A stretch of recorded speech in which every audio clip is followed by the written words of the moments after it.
इंद्रिय संस्कृत विश्ववेद्या लय उदात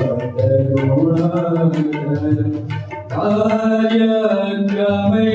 विविधे सदा निज संस्कृताय समर्पिता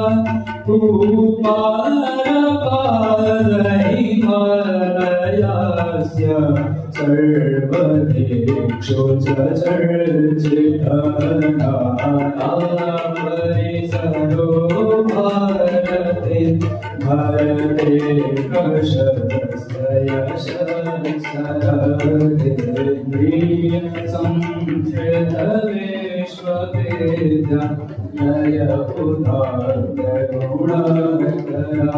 नवदृष्टि शक्ति